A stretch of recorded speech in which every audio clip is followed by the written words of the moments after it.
Hello दोस्तों, स्वागत है आपका फिर से।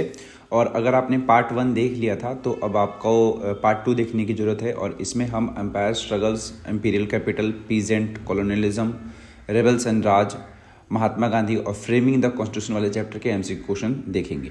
ठीक है। और इससे पिछली वीडियो में मैंने आपको एक और चीज़ बताई थी कि हमारे इस सीरीज से जुड़ जाइए, जिसमें हम MCQ, short question, long question, map वगैरह जो भी चीज़ें हैं वो मैं आपको कवर करूँगा। फिलहाल जो है पार्ट 2 जो है जिसमें कितने चैप्टर है, इसमें 6 चैप्टर हैं आपके। इन 6 चैप्टर के एमसीक्यू क्वेश्चन देख लेते हैं। और अगर आपने वो पिछली वीडियोस नहीं देखी है तो वो भी आप देख लेना, क्योंकि दोनों ही पार्ट बहुत ज़्यादा जरूरी हैं।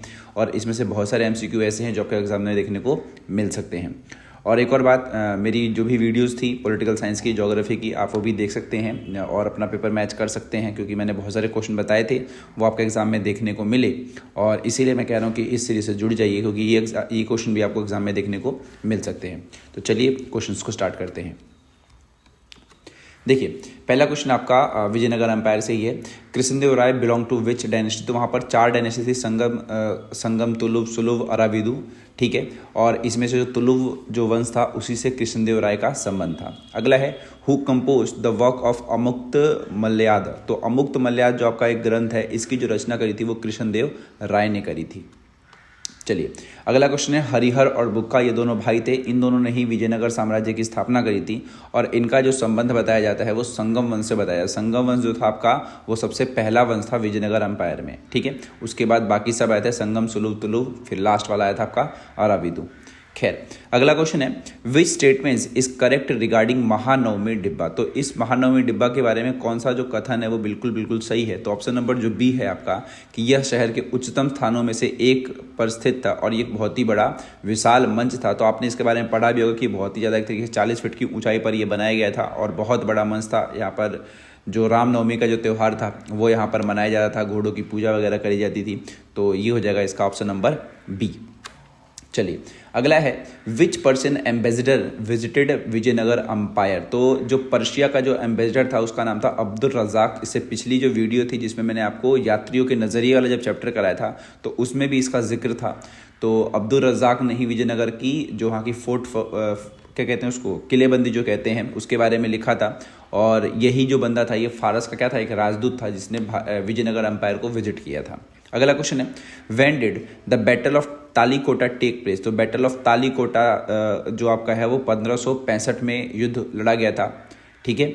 और अगला क्वेश्चन आपका which statement is correct about the Amar Nayak system. तो यहाँ पर 2 सिस्टम थे मिलिट्री वाले, एक तो नायक था और एक था आपका अमर नायक। तो यहाँ पर अमर नायक के बारे में पूछ रहा है। तो जो ऑप्शन नंबर डी है आपका, कि अमर नायक जो थे वो सैनिक कमांडर थे जिन्हें राज्य द्वारा क्षेत्र शासन हेतु दिए गए थे। यानी कि जो राजा था वो इन्हें कुछ क्षेत्र देता था जहाँ पर बेसिकली ये लोग जाते थे और वहाँ पर ये रूल करते थे।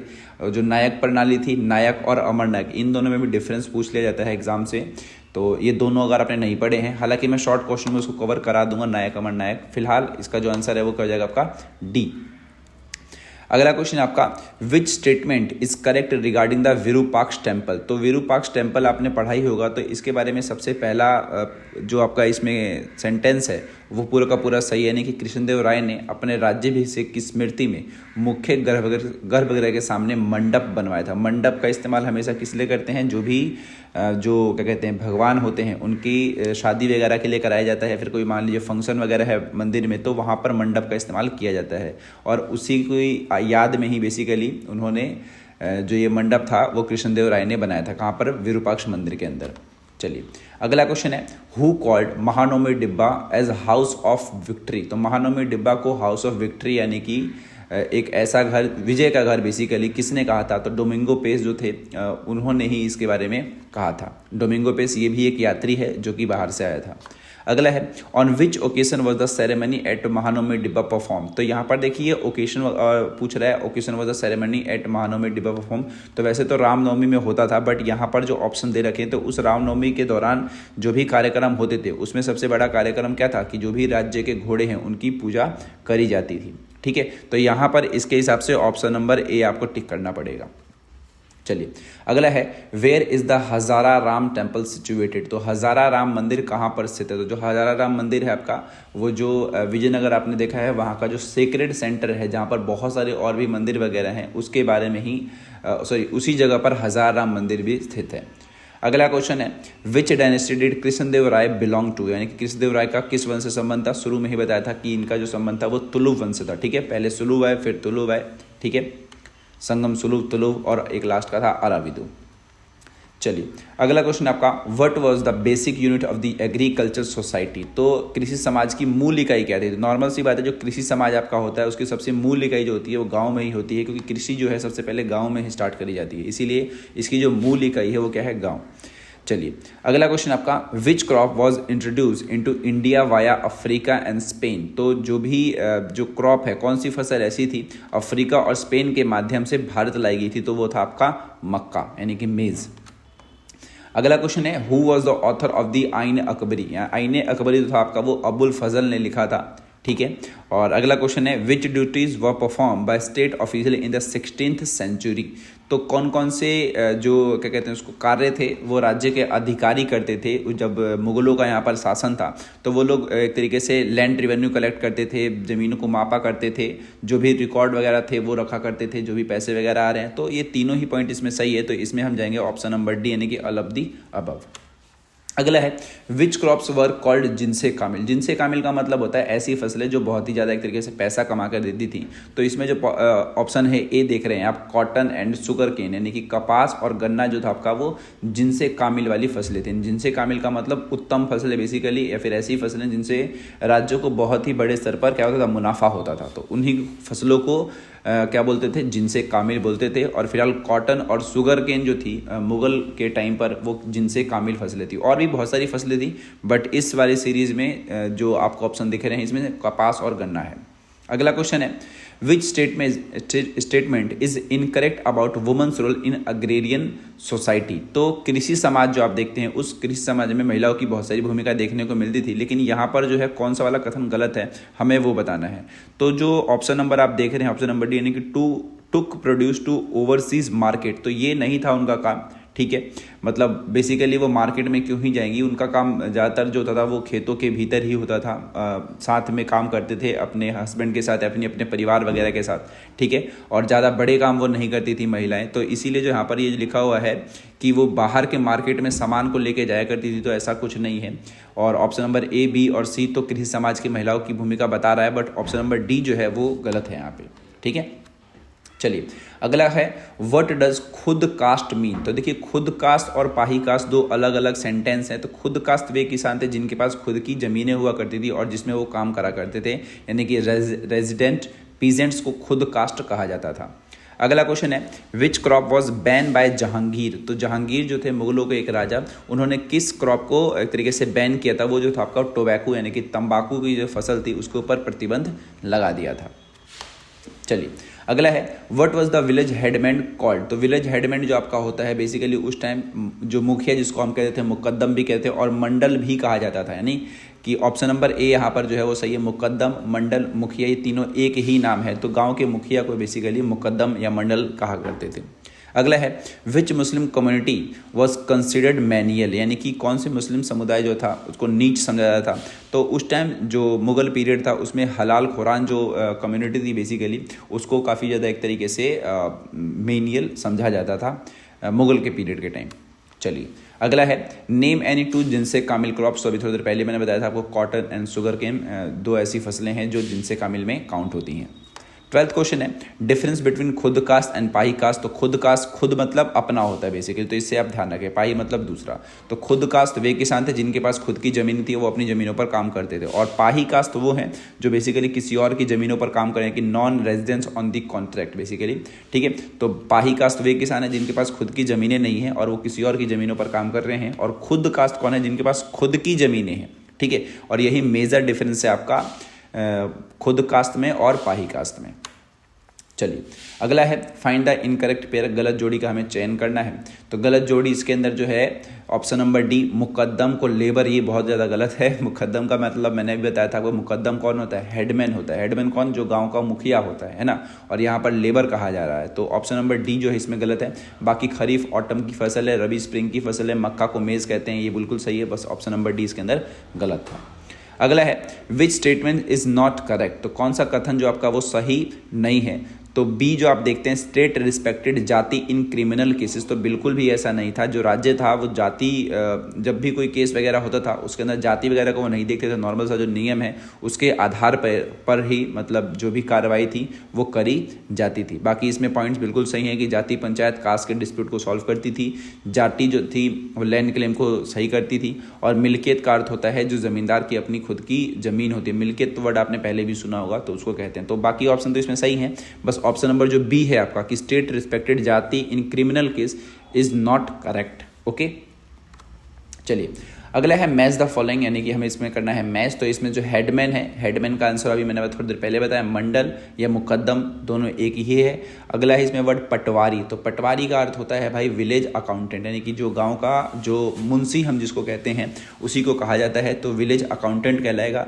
जो तीसरा इसमें लेबर, तो लेबर कौन होते हैं? लेबर होते हैं भाई जो बेगार, यानी कि एक ऐसे मतलब जिनसे काम कराया जाता है बेसिकली। और अगला है स्क्रब लैंड, तो स्क्रब लैंड एक ऐसे मतलब जमीन का ही एक हिस्सा है, तो खरबंदी इसमें कहा गया है। ठीक है, तो ये आप सही, यानी कि पहले का डी, दूसरे का फर्स्ट, तीसरे का बी एंड फोर्थ का सी। चलिए अगला है which revenue system was introduce in Bombay Deccan, तो बॉम्बे डेक्कन जो आप हिस्सा देखते हैं उसमें कौन सी प्रणाली को शुरू किया गया था? तो यहाँ पर बहुत सारी अलग अलग प्रणालियाँ थी, आपको पता ही होगा। ज़मींदारी सिस्टम था, रैयतवाड़ी था, बहालवाड़ी था। तो ऐसे ही जो रैयतवाड़ी जो सिस्टम था वो यहाँ के किसानों के लिए लाया गया एक टैक्स सिस्टम था। ठीक है, तो बॉम्बे डेक्कन में रैयतवाड़ी सिस्टम लाया गया था। अगला है by which name were jotedar called, तो जो जोतदार थे बेसिकली जो बहुत ज़्यादा पावरफुल ज़मींदारों से, क्योंकि वो गाँव के भीतर रहा करते थे, उनको हवलदार भी कहा जाता है। इसके अंदर मैंने हालदार लिख लिया है, तो इसमें आप सही कर लेना हवलदार। ठीक है, हवलदार, हवलदार, ऑप्शन नंबर सी। सी था ना? हाँ सी था। अगला है who introduce the permanent settlement in Bengal, तो बंगाल में परमानेंट सेटलमेंट जो था आपका लॉर्ड चार्ल्स कॉर्नवालिस ने ही इसको लागू किया था 1793 में। ठीक है, बंगाल, बिहार, उड़ीसा और बनारस वाला जो आप इलाका देखते हैं वहाँ पर किया था इसको, जिसमें ज़मीनों के मालिक कौन थे? ज़मींदार थे। ज़मींदार कौन है भाई? जो राजा वगैरह थे उन्हीं को बनाया गया था ज़मींदार, और इन्हीं का काम था भाई कि आप ज़मीनों के मालिक रहेंगे, और आप ही का काम रहेगा कि जो भी टैक्स वगैरह है किसानों से आप जमा करिए और हमारे पास ले करके आइए, है ना। तो ऑप्शन नंबर ए यहाँ पर है परमानेंट सेटलमेंट के बारे में। अगला है which of the following statement about Santhal is incorrect, तो संथाल और पहाड़िया आपने पढ़ाई होगा, तो संथालों के बारे में कौन सा कथन गलत है? तो जो संथाल थे वो शिफ्टिंग कल्टीवेशन नहीं करते थे, वो पहाड़ी लोग करा करते, क्योंकि संथाल जो थे वो एक ही जगह पर आकर के अपनी ज़मीनें वगैरह पे काम करा करते थे। ठीक है, तो ये पहाड़ियों के बारे में ऑप्शन नंबर डी सही हो सकता है, लेकिन संथालों के बारे में सही नहीं हो सकता, यानी कि ऑप्शन नंबर डी, यानी कि Santhal is not practicing shifting cultivation. ठीक है, पहाड़ी जो थे वो शिफ्टिंग कल्टीवेशन को करा करते थे। Features of permanent settlement in Bengal, तो परमानेंट सेटलमेंट की हमें बतानी है फीचर्स, यानी कि उसकी विशेषताएं। तो ऑप्शन नंबर जो आप पहला देखते हैं और जो तीसरा देखते हैं वो सही है, यानी कि लैंड रिवेन्यू था इसमें फिक्स था, इसीलिए इसको परमानेंट भी कहा जाता था, क्योंकि लैंड रिवेन्यू यानी कि जो टैक्स था, टैक्स की रकमें पहले ही भविष्य के हिसाब से अंदाजा लगा करके तय कर दी गई थी, तो लैंड रिवेन्यू वॉज फिक्स था, और जो रॉयट्स थे वो टेनेंट्स बन चुके थे। ठीक है, तो ये हो जाएगा आपका क्या कहते हैं इसको, परमानेंट सेटलमेंट के बारे में विशेषताएं। ठीक है, दूसरा क्या था भाई? Ownership of land was non transferable, तो जो ownership of land was non transferable ऐसा नहीं था, वो ट्रांसफर वगैरह कर सकते थे, इसीलिए यहाँ पर ऑप्शन नंबर पहला और तीसरा जो आपका है वो करेक्ट है। Which is not a feature of shifting cultivation, तो झूम खेती की विशेषता कौन सी नहीं है? तो जो झूम खेती है आपका उसके अंदर नाइट्रोजन वगैरह नहीं मिलता था राख से।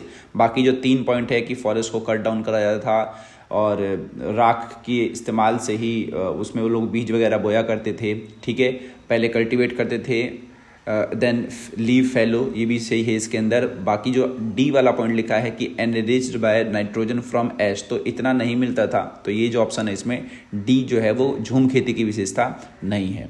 अगला है which was true under colonial rule, तो औपनिवेशिक शासन में कौन सा कथन सही है? ठीक है, तो इसमें हमें बताना है ट्रू वाला, तो ऑप्शन नंबर जो बी देखते हैं कि forest people seen as savage, जो आप इसमें देखते हैं तो वो जो था उनको कंसिडर्ड सेविज कहा था, क्योंकि उसमें काफ़ी ज़्यादा एक तरीके से वो प्राइमेटिव तकनीकों का इस्तेमाल करते थे। ठीक है, बहुत ही मुश्किल वाले जो चीज़ें थी उनको वो एक तरीके से वहाँ पर रहते थे, क्योंकि जो भी सुविधाएं शहरों में मिलती थी वो वहाँ पर नहीं मिलती थी, है ना। तो इनका जो जीवन था काफ़ी ज़्यादा संघर्षहीन बताया जाता था। अगला है who was the leader of the Santhal rebellion. तो जो संथालों ने विद्रोह किया था उसमें लीडर कौन था? तो सिंधु माझी जो था वो यहाँ का लीडर था। आपने इसकी फोटो भी देखी होगी अगर आपने चैप्टर को सही से पढ़ा होगा तब। अगला है in which year did the American civil war break out. तो 1861 में अमेरिका का जो था वो गृह युद्ध स्टार्ट हो गया था और यही एक ऐसा पीरियड था जिस समय भारत में किसानों को बहुत सारा पैसा कमाने का मौका मिला था, क्योंकि जो भी कपास की चीज़ें थी या फिर जो कपास था अमेरिका से मिलना तो बंद हो गया क्योंकि वहाँ पर गृह युद्ध हो रहा था। तो सारी की सारा जो प्रोडक्शन था वो इंडिया में आ गया और यहीं से एक्सपोर्ट वगैरह किया जाने लग गया। तो यहाँ पर किसानों को थोड़े से मतलब फ़ायदा हुआ, थोड़े से नहीं बहुत ही बड़े फायदे हुए थे। खैर अगला क्वेश्चन है what were the hills folks known as, यानी पहाड़ी लोगों को क्या कहा जाता है? पहाड़ी लोगों को पहाड़िया ही कहा जाता है। ठीक है। अगला है which statement is not appropriate about the ryotwari system. तो जो रैयतवाड़ी सिस्टम था आपका वो 1790 में नहीं किया गया था। इसको जो रैयतवाड़ी सिस्टम था वो 1820 के टाइम पर थॉमस मुनरो जो थे उन्होंने इसको लागू किया था। ठीक है, और इसीलिए यहाँ पर जो ये सेंटेंस है वो पूरा का पूरा गलत है। अगला है आपका when and who introduce the permanent settlement in India, यानी कि भारत में स्थायी बंदोबस्त कब और किसने शुरू किया? तो शुरू में ही मैंने आपको बताया था कि 1793 में लॉर्ड चार्ल्स कॉर्नवालिस ने इसको लागू किया था। और अगला है सनसेट कानून। सनसेट कानून का मतलब यही था कि सनसेट से पहले आपका एक तरीके से जो भी लैंड रेवेन्यू का टैक्स है आपको वो पे करना पड़ेगा, वरना आपकी जो ज़मींदारी है वो नीलाम हो जाएगी। यानी कि मतलब उस समय क्या था, दिन वगैरह तो ऐसे नहीं मेन होते थे। जैसे कि बोल दिया जाता था कि भाई 4 दिन बाद सूर्यास्त से पहले आपको पैसा जमा करना है। सूर्यास्त मतलब अंधेरा होने से पहले, और अगर आपने नहीं किया तो आपकी जो ज़मींदारी है वो क्या कर दी जाएगी? ऑक्शन यानी कि नीलाम कर दी जाएगी। ये जो परमानेंट सेटलमेंट था उधर ही ये सनसेट लॉ था कि भाई जो ज़मींदार थे, जो राजा एजेंट बने हुए थे ब्रिटिशर्स के, उनके लिए ये नियम था कि आपको जो टैक्स का पैसा है वो सनसेट से पहले जमा करना है। आज का सनसेट हो चाहे कल का हो, जब का भी हो, ठीक है, वो आपकी ड्यू डेट रहेगी, वरना आपकी जो ज़मींदारी है, जो भी आपका पैसा है, जो भी आपकी ज़मीनें हैं, वो हम नीलाम कर देंगे जितना पैसा हमें चाहिए। अगला है identify the commission that investigated into cause of the Deccan riot in 1878। तो 1878 में दक्कन में बहुत ही बड़े स्तर पर हिंसा हुई थी, दंगे हुए थे, किसानों ने बहुत सारे लोगों के घर वर जला दिए थे। बहुत सारे घर वही लोग थे जो उनको लोन वगैरह देते थे और गलत तरीके से उनसे पैसे ऐठा करते थे। तो इसके लिए एक कमीशन की को बहाल किया गया था, दक्कन रायट्स कमीशन, यानी कि ये इसका सही आंसर है, जिसमें इसने बताया था कि जो भी चीज़ें इन लोगों ने करी थी इसी वजह से यहाँ पर दंगे वगैरह हुए थे। अगला है what is the bell of arms, यानी कि बेल ऑफ आर्म जो आपका होता है वो एक स्टोर रूम होता है जहाँ पर बेसिकली वेपन्स को रखा जाता है। और यहीं पर जो रिबेलियंस थे वो पहुँचे थे, उन लोगों ने इनके ऊपर कब्जा वगैरह कर लिया, हथियार वगैरह लूट लिया, यहीं से विद्रोह स्टार्ट किया था। अगला है where did the mutiny begin, यानी कि म्यूटिनी विद्रोह जो आपका है वो मेरठ से स्टार्ट हुआ था। यही यहाँ पे इसका सही आंसर है। मेरठ की जो छावनी थी वहाँ से वो बंदे थे, जो सैनिक थे वहाँ से निकले, और वो लोग कहाँ पहुँचे थे? ये लोग पहुँचे सीधा बहादुर शाह जफ़र पे 10 मई के आसपास में। इस टाइम रमज़ान के ही महीने थे और अभी भी रमज़ान के महीने हैं, आपको पता होगा, है ना। अगला क्वेश्चन है what do you understand by term firangi. तो फिरंगी जो शब्द है आपका, उसका जो शब्द का अर्थ है फिरंगी, आपने पहले भी सुना होगा, फॉरेनर को कहा जाता है, यानी कि एक ऐसा व्यक्ति जो आपके यहाँ का नहीं है, बाहर से कहीं से आ रखा है, तो उसको फिरंगी कहा जाता है। खैर अगला है हु लीड द रिवॉल्ट इन बिहार। तो बिहार में जो रिवॉल्ट था वीर कुंवर सिंह ने करा था इसका नेतृत्व, और आपने काफ़ी नाम भी सुना होगा, बहुत सारे गाने भी हैं इनके ऊपर, ठीक है। चलिए अगला है who was also called as Danka Shah. तो मौलवी अहमदुल्ला शाह को डंका शाह भी कहा जाता था। ये बहुत सारे मौलवियों में से एक मौलवी थे जिन्होंने एक तरीके से अंग्रेजों के खिलाफ विद्रोह में हिस्सा लिया था, अंग्रेजों को भगाने के लिए। अगला है which of the following was not one of the rumours during the 19th century. तो इसमें से कौन सा जो र्यूमर है वो सही नहीं है ना। तो इसमें जो ऑप्शन नंबर बी देख रहे हैं कि British mix bone dust of dogs into salt, तो उसमें ऐसा कुछ नहीं था। गाय और सुअर की चर्बी की बात करी गई थी कि उनका या फिर उनका जो आटा है वो मिलाया गया है, या फिर जो उनकी चर्बी है वो कार्ट्रिज में मिलाई गई है, इससे जुड़ा हुआ था। और इसके अलावा बैटल ऑफ पलासी के 100 साल होने के बाद अंग्रेजों का रूल खत्म हो जाएगा, एक ये अफवाह थी। लेकिन जो ऑप्शन नंबर बी है कि कुत्तों का मांस, बेसिकली डॉग्स का जो मांस हो गया या फिर जो हड्डियों का जो चूरा हो गया वो मिलाया जा रहा है सॉल्ट वगैरह में, ये अफवाह नहीं थी, यानी कि ऑप्शन नंबर बी जो है इज़ नॉट करेक्ट। अगला है इनकरेक्ट मैच, यानी कि centre of revolt as leader versus leader. तो हमें बताना है centre of revolt versus leader कौन कौन थे। गुनु जो है आपका कोल ट्राइब के लोग थे, बिल्कुल सही है।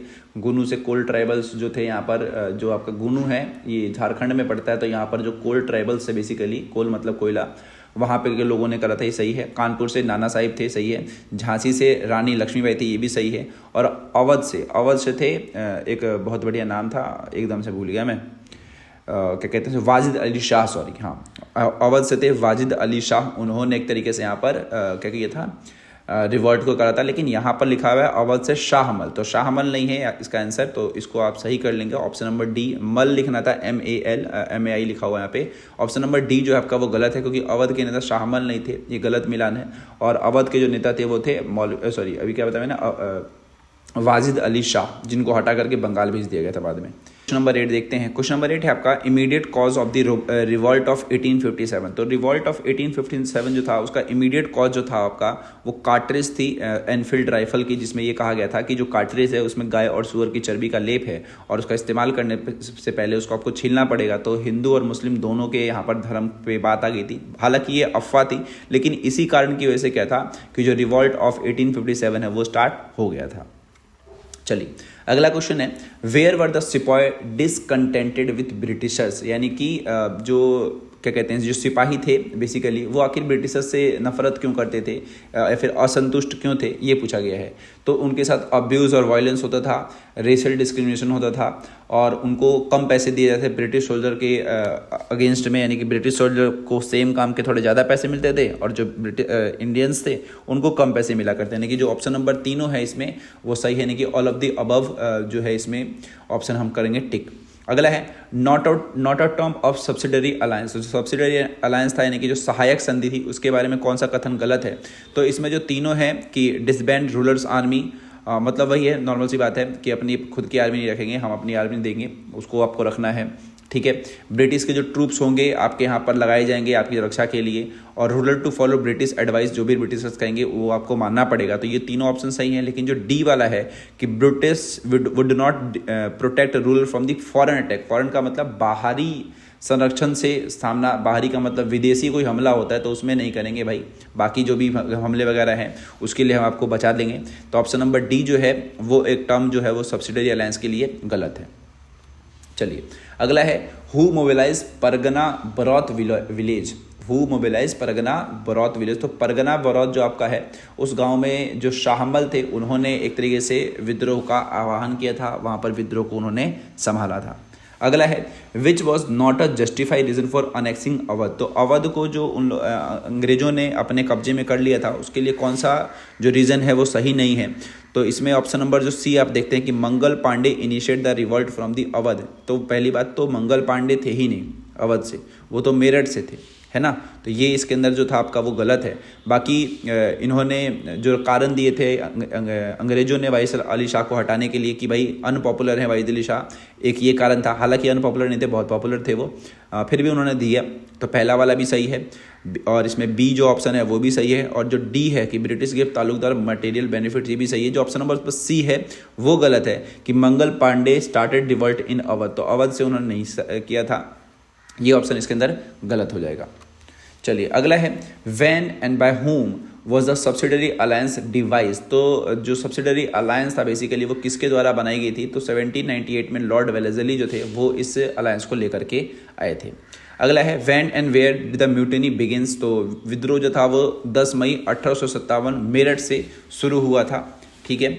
अगला है dash was one of the many maulvis who play an important part in the revolt of 1857। तो मौलवी अहमदुल्ला शाही थे जिन्होंने एक तरीके से विद्रोह में महत्वपूर्ण भूमिका निभाई थी। यानी कि Maulvi Ahmadullah Shah was one of the many maulvis who play an important part in the revolt of 1857। चलिए अगला है मैच द फॉलोइंग, इसमें हमें देखना है। तो रानी लक्ष्मीबाई झांसी, नाना साहिब कानपुर, कुंवर सिंह आरा, गुनु सिंहभूम। तो इसमें जो है करेक्ट ऑप्शन पहले का इसमें हो जाएगा डी, पहले का हो जाएगा इसमें सी, यानी कि रानी लक्ष्मीबाई का हो जाएगा किससे। इसमें मैंने सही मिला रखा है, वैसे तो ऊपर नीचे करने की इसमें जरूरत हमें नहीं पड़ेगी, है ना। हाँ ठीक है। ये सही है आपका। जो इसमें लिखा हुआ है कि रानी लक्ष्मी झांसी लड़ी थी, नाना साहिब कानपुर से थे, कुंवर सिंह आरा से और गोनू सिंहभूम, ये पूरा का पूरा इसमें सही है। ठीक है, वही गोनू मैंने बताया था आपको, झारखंड की जो जगह थी। अगला है governor general dash describe the kingdom of Awadh as a cherry that will drop into our mouth one day. तो लॉर्ड डलहौजी थे जिन्होंने एक तरीके से अवध को कहा था कि जो अवध है वो हिस्सा हमारे पास आ जाएगा, क्योंकि अवध एक ऐसी ज़मीन थी जहाँ पर बहुत बढ़िया खेती वगैरह, कपास वगैरह किया जा सकता, यहाँ पर बहुत बढ़िया मार्केट वगैरह था, तो उसी को लेकर उन्होंने ये कथन कहा था।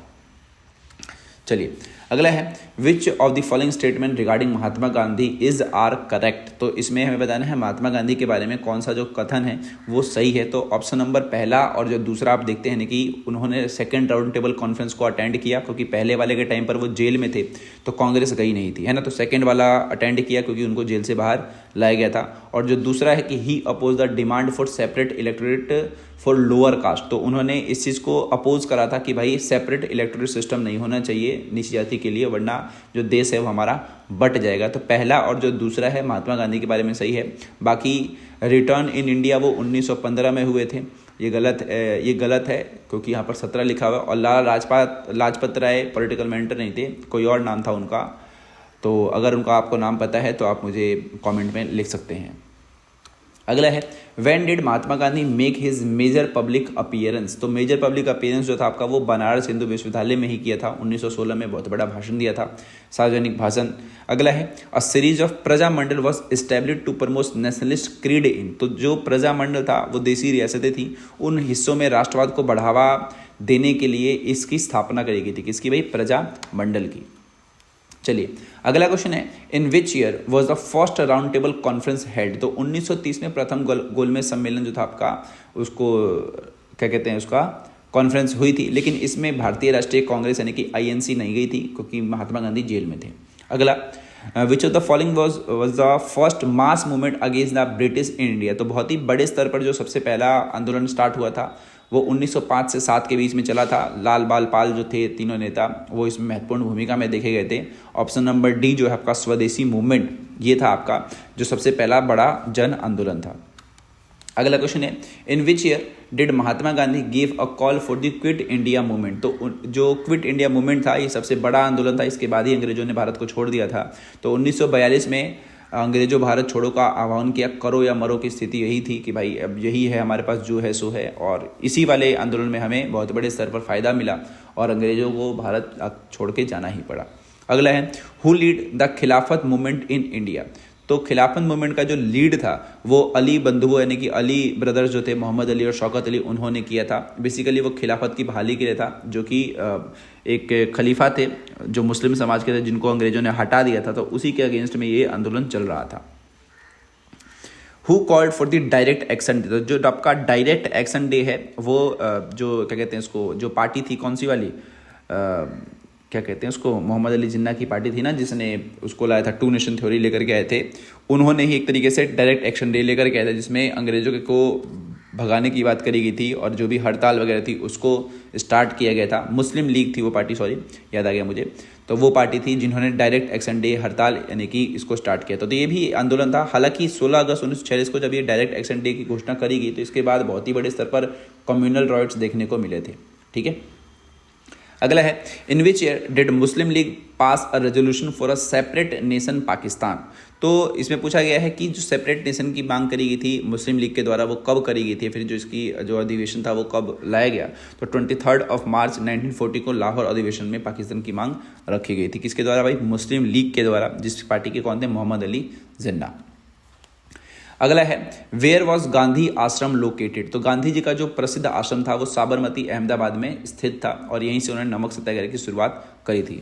अगला क्वेश्चन है explain one point of difference between civil disobedience movement and the non cooperation movement. तो देखिए जो आपका पहला वाला है कौन सा वाला, नॉन कॉपरेशन मूवमेंट जो आपका है, इसका मतलब होता है कि सरकार का हमें सहयोग नहीं करना है। और जो था आपका सिविल डिसओबीडियंस मूवमेंट, ये एक ऐसा आंदोलन था जिसमें कानून तोड़ने की और टैक्स को ना पे करने की बात करी गई। तो यही दोनों के बीच में मेजर डिफरेंस है। अगला है in which year did Mohandas Karamchand Gandhi return to his homeland. तो 1915 जनवरी में वो दक्षिण अफ्रीका से भारत लौटे थे। अगला है 13th question the dash was movement of Indian Muslim lead by Mohammad Ali Jinnah and Shaukat Ali. तो खिलाफत मूवमेंट था वो, Khilafat movement was a movement of Indian Muslim, Mohammad Ali और शौकत अली, अली ब्रदर्स कहा जाता है, अभी थोड़ी देर पहले मैं आपको बताया था। अगला है this act authorise the government to imprison any person without trial and convict him in court, it was considered as black law by all Indian. तो ऐसा कौन सा नियम था जिसमें बिना मुकदमा चला ही किसी को भी जेल में डाला जा सकता था 2 साल के लिए? तो वो था आपका रॉलेट एक्ट, जो कि आपका आया था 1919 के आसपास में लेकर के आए थे ये लोग, है ना। चलिए अगला है when did the Indian constitution came into effect. तो जो इंडियन कॉन्स्टिट्यूशन आपका जो एक्ट है वो जो मतलब बेसिकली भारतीय संविधान की यहाँ पर बात हो रही है, वो कब लागू किया गया? तो 26 जनवरी 1950 को इसको लागू किया गया था। अगला है which 2 civil servant gave vital assistance in preparing the constitution. तो जो 2 वो थे सिविल सर्वेंट्स थे जिन्होंने बहुत ही बड़े स्तर पर संविधान बनाने में महत्वपूर्ण भूमिका निभाई थी, तो वो BN राव और SN मुखर्जी थे। इनका नाम BR अम्बेडकर ने भी बहुत ही अच्छे से लिया था, क्योंकि इनकी हेल्प के बिना नहीं हो पाता, ठीक है। अगला है which of the following statement is incorrect regarding the making of the constituent assembly. तो इसमें जो है आपका इनकरेक्ट कौन सा है? तो मुस्लिम लीग और जो कांग्रेस की जो संख्या थी वो समान नहीं थी, क्योंकि जो आपका कॉन्स्टिट्यूशन असेंबली थी इसमें जो कांग्रेस थी वो कम से कम उसके 70 से 80% मेंबर हुआ करते थे, बहुत ही ज़्यादा मेंबर थे, क्योंकि सारे के सारे जो नेता थे वो कांग्रेस पार्टी के ही थे, ठीक है। बाद में मुस्लिम लीग ने इसीलिए इसका बहिष्कार भी कर दिया था भाई, क्योंकि मुस्लिम लीग को एक अलग देश चाहिए था। अगला है who introduce the objective resolution. उद्देश्य प्रस्ताव की जो था आपका भारत के प्रथम प्रधानमंत्री थे पंडित जवाहरलाल नेहरू, उन्होंने उसको प्रस्तुत किया था।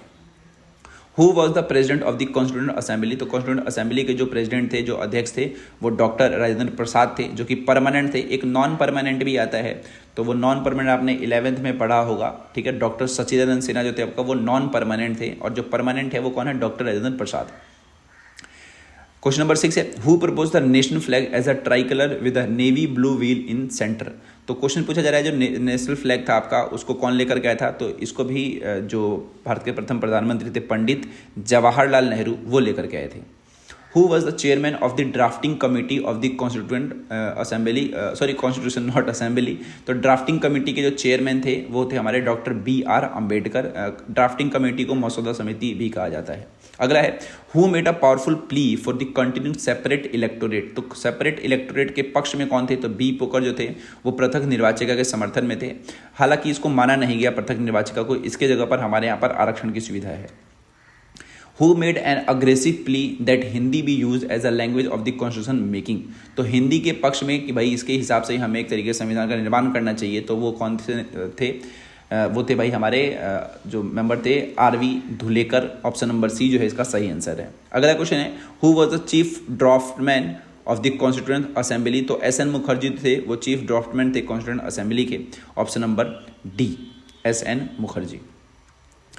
अगला क्वेश्चन है who presented the objective resolution in the constituent assembly. अभी थोड़ी देर पहले बताया मैंने आपको पंडित जवाहरलाल नेहरू।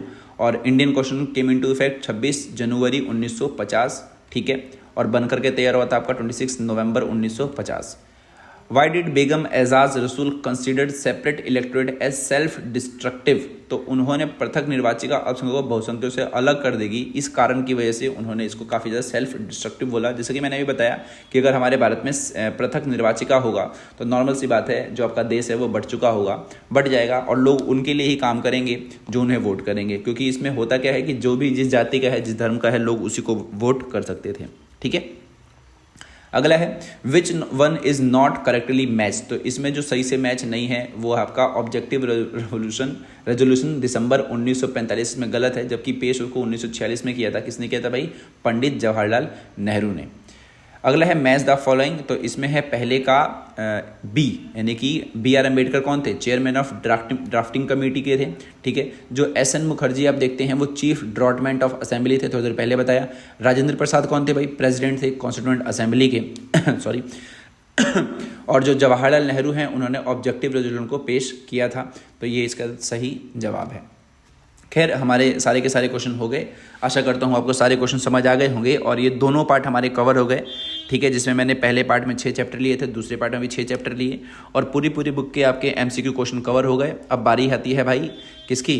शॉर्ट क्वेश्चंस की, then long question, and then we will cover map based question, okay. तो मैं चाहूँगा आप मेरी इस सीरीज से जुड़ जाइए और जुड़ जाइए, और क्या ही कर सकते हैं, ठीक है। और बाकी कुछ नहीं, बाकी मैं मिलता हूँ आपसे अगली वीडियो में, तब तक के लिए गुड बाय। कमेंट वगैरह आप लिख सकते हैं, कुछ आपके मन में है चैप्टर से जुड़ा हुआ या फिर कोई डाउट वगैरह है तो आप लिख देना, बाकी मैं देख लूँगा, जवाब देना होगा तो मैं दे दूँगा, ठीक है। चलो bye bye, see you, Tata.